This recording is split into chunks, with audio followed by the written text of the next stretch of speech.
สวัสดีครับแฟนรายการครับต้อนรับทุกท่านเข้าสู่ช่อง YouTube ชีพทำคำวิเศษนะครับวันจันทร์ที่1เมษายน2567นะครับเวลา 17 นาฬิกานะครับ 17 นาฬิกาประมาณ1 นาทีครับวันนี้ก็อยากจะพาแฟนรายการทุกท่านนะครับมาติดตามบทสัมภาษณ์ของนายกเศรษฐาทวีสินนะครับซึ่งให้สัมภาษณ์กับคุณแม็กฮันต์นะครับซึ่งเป็นผู้สื่อข่าวอิสระนะครับเหมือนกับผู้สื่อข่าวอิสระแล้วก็เป็นตัวแทนของ France24 ของประเทศฝรั่งเศสนะครับซึ่งนายกเศรษฐาก็ได้ให้สัมภาษณ์ตอนลงพื้นที่ที่จังหวัดเชียงใหม่นะครับโดยวันนี้มีกระแสข่าวเรื่องของนายกประมาณแบบมีประเด็นเรื่องของรัฐประหารเกิดขึ้นนะครับก็อยากจะให้ไปฟังบทที่นายกให้สัมภาษณ์แล้วก็จะมี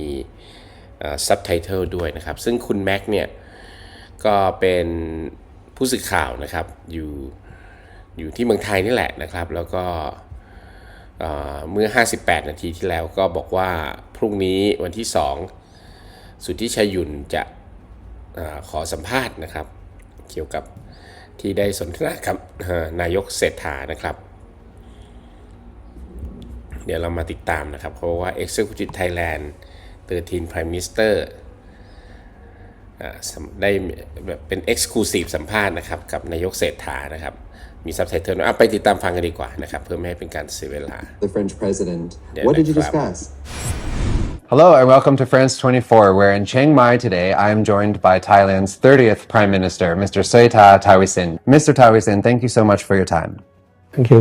In 2014, the army overthrew the government and stayed in power for 9 years. You've been in office for 6 months now. How does it feel to be the first civilian prime minister after those 9 years? Well, 9 years has been a very long time. And in my view, the economic agenda has been, I'll be careful when I say this, neglected a little bit. Okay, so during the formation of government, we, the team, felt that the most important thing during the first couple of months of my administration, we should focus on the economic stimulus package, together with setting up the long-term plan, like getting in foreign direct investment from various countries, whether it's from the American, from the Chinese. Do you believe that the future of Thailand is going to be more democratic? Yes, I truly believe. Otherwise, I wouldn't be sitting here. But again, the process, the changing process cannot be done within like one election. Like how many coups do we have? Since 1932, Thailand has had 12 coups and 20 constitutions. Several former prime ministers were overthrown by the army. Are you worried that there could be another coup or that you could be overthrown? I can't worry for things that I have no control, because I think I'm focusing on what I have the control. All right? Of course, I learned from, some people might call it mistakes by the previous governments, but my goal is very clearly to make the life of Thai people better. Taking a step back, you're a very successful businessman, and also before you've been a property tycoon for many years, but you are also a first-time politician. You only joined the Pheu Thai party in 2022, and you jumped straight to the top posts. Is it the most difficult job in the world? I think it's one of the most difficult jobs in the world, yes, being a politician, being at the top of a... Why? Well, there are many stakeholders. Like if you were, during my previous life, when I was CEO of a big private companies, you have shareholders, you have customers, you have social responsibilities. But now, when you become a prime minister, there are many more stakeholders.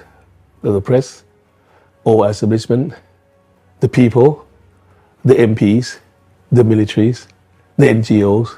It's a big job, big task. You've also said recently that you were surprised that the role of the Prime Minister's power is a bit limited. Would you please clarify your position and tell us about the limitations that you're facing? Let me tell you the whole sentence, okay? The whole sentence that I made was, I'm surprised at the amount of power the Prime Minister has. But most of the time, the lack of it, okay? Being Prime Minister, of course, is a very powerful position, okay?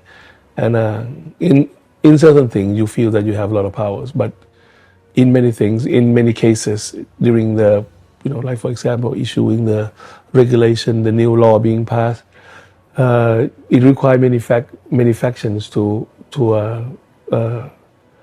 get on board with that. That's why I said, it take a longer time. In March, you were in France. You met Emmanuel Macron. What impression did you get of the French president? What did you discuss? We had 4 eyes meeting, just he and I sitting in a living room. He has a bigger ambition than that. That's a feeling I have. I could be wrong, but again, he cares about the world. We talk a lot about, obviously we talk about the relationship between Thailand and France of over 300 years, one of our longest trading partners. He supported the Schengen free, when the Thai go to a European nation, no visa. We discussed about setting up in May a meeting with business people between Thai and the French. The Thai will go there I believe on the 16th of May. Will be bring a full delegation of the big corporation and he will also bring big corporation and then have some discussion on the cross-border investments. So those are the basic business issue that we discuss. But I think more importantly, we discuss about the world, the geopolitics, which I believe he is super passionate about. Obviously, the hottest topic was Ukraine and Russia. Just before I met with him, he made a bold statement regarding ground troop, things like that. So I said, "Hey, Mr. President, it's really causing some noises, and the media think that you are going to take an aggressive role." He smiled and he said he believed that Putin would not stop. That's what he said. Okay, but I did not agree with that. I think he wouldn't dare moving forward to other nation to invade other nation. But obviously, I'm not there. We're not part of the conflict. Thailand is far removed, and we are a neutral country. Okay, we talk about Hamas and Israeli issues, in which I also asked him for his help. That the loss of life for the Thai, which is very high, 40, 50, which is the highest, not counting the conflict nations. We were there to help Israel grow their agricultural crops. 40, 50 were killed. 30 were held hostages. 8 are still in custody. Nobody knows their fate. I mean, is it fair for us? So I asked for his help. He promised that he would also help in getting Thai back. Okay, so speaking of cooperation with other countries, we cannot skip this issue. Here in Chiang Mai, we are not so far from Myanmar, where a brutal civil war is ongoing. The junta overthrew the democratically elected government of Aung San Suu Kyi in 2021. People, especially the youth, have taken up arms to fight against the junta. There is also a growing humanitarian crisis, with over 2 million people already displaced from their homes, many of whom have fled across the border to Thailand. As a neighbor, what is your policy and how will your government help? The first word that we should discuss is humanitarian assistance. Okay, if there is people who need help, then we will help them. At the moment, there are a couple of thousand of them already in Thailand. But because of our near full employment status, unemployment in Thailand has been less than 1%. Okay, there are a lot of working force, labor force coming from Cambodia, from Myanmar already. We have 2,000 kilometers borderline with Myanmar. Okay, that is huge, and the border is porous. 2 months ago, in late January, National Security Advisor Jake Sullivan from the United States and Mr. Wang Yi, the foreign minister from China, had a meeting here. That at that time was a hush-hush meeting, confidential. But after they met, I also met separately with them. The issues of Myanmar situation were discussed. Thailand has been unofficially asked to help out, playing the middleman between the conflicting parties, so that the problem doesn't escalate. And I think both countries agree that they should work together with us as a neutral country to try to whatever we can to help to make sure that the problem doesn't escalate into full civil war. At the moment, the problem has not reached the point where there is a full civil war. So the refugee issue is not really that big of an issue at the moment. I think we should be focusing on what role can Thailand play so that the problem doesn't escalate into a full civil war. Cannabis was surprisingly legalized in 2022 in Thailand. The health minister has pledged to recriminalize recreational marijuana. It's a huge business today, though. So, how do you plan to do that without harming the economy?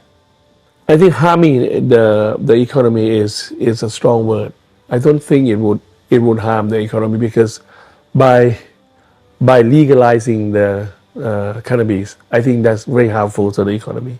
I think the health ministry is on the right track in doing that. So, do you think that people should be in jail for possessing marijuana? Depending on the law, the amount and the transition period from being illegal, legal, and then illegal again.